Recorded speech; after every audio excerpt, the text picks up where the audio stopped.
giờ chạy đá luôn, rồi dù đá nhỏ hồ luôn, từ hồ chạy đá thì luôn. Sai đá.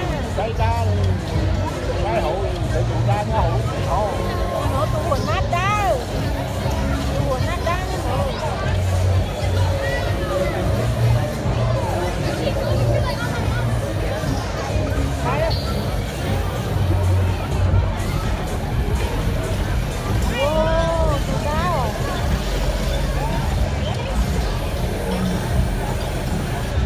Con đồ nước trên đá rồi.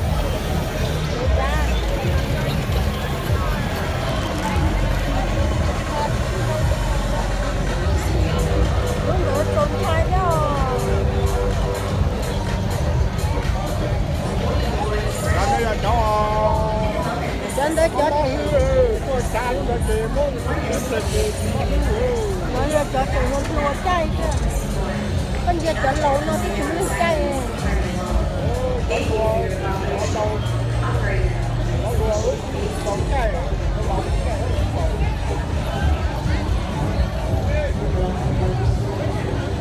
Nè, là xịt cho nó không nát đâu.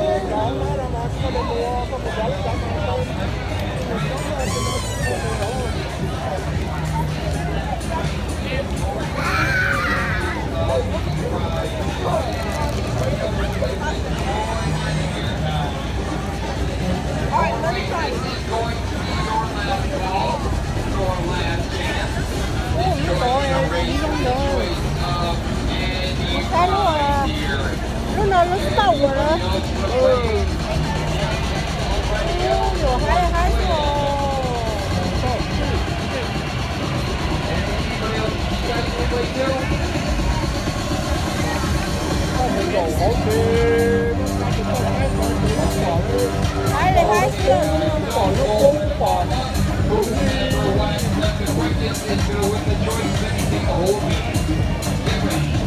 anh thêm có nhiều kỹ nữa tàn thêm nhiều kỹ tốt hơn đâu.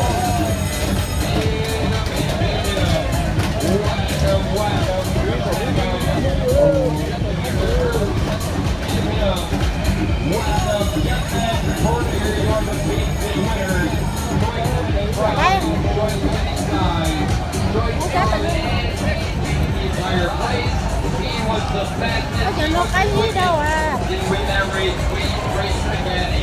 Cái lúc nào cho nó.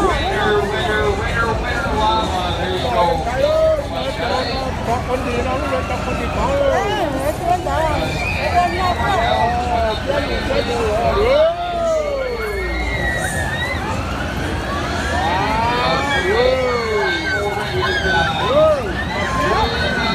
nó chụp lên đấy.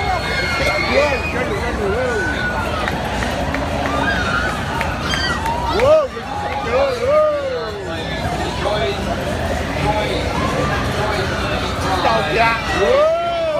Con gì kia đâu, mất tao không? Mất tao không à? Sao đâu á?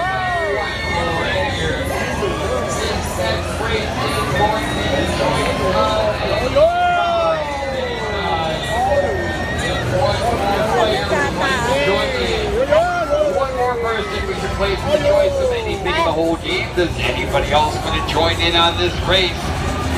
We will be playing for the choice of any prize. Any side thing here. You can do that. We are going to go for the choice now.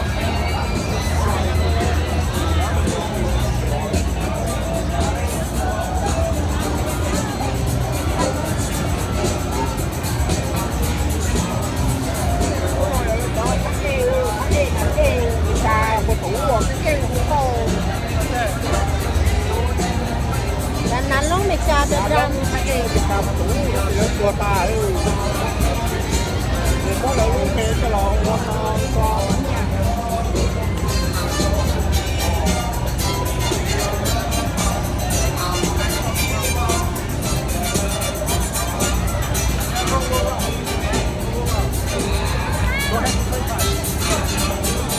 Này mà chống cái kia đó, lò rầy cái kia đó. Có xáy tên luôn á.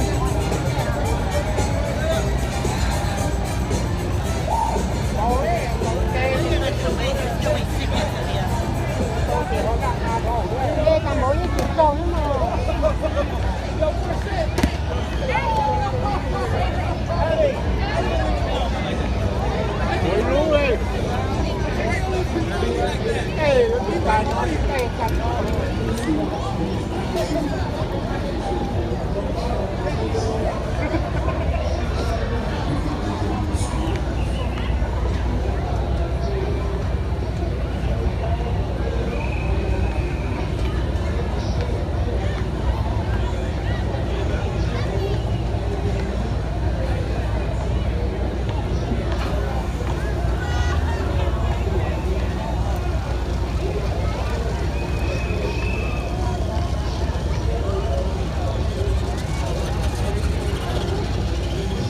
nó sẽ mò chạy nó hay à dùng gì mà dùng nó dùng gì chứ chạy dùng nó dùng chạy cái gì nó chìm khai à ví dụ gì ập cái dèo cái phụ cái dèo nó mà hay là cái câu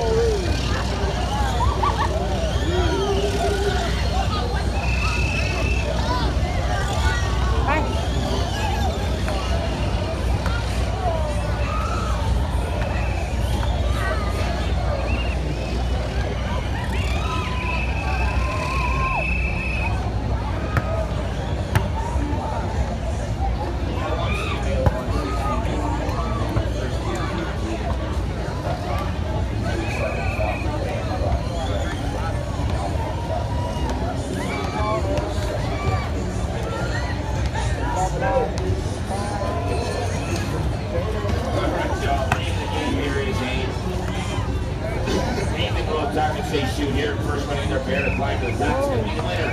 There's no need to press for it. Anything to wonder what's automatically. Here we go, guns up. Eyes on your targets at the sound of the bell. Shoot them well, and they're off. Watch them flow, see them grow in the air, they're almost there. Who's it gonna be? And we got a winner down at number 2, got down that round.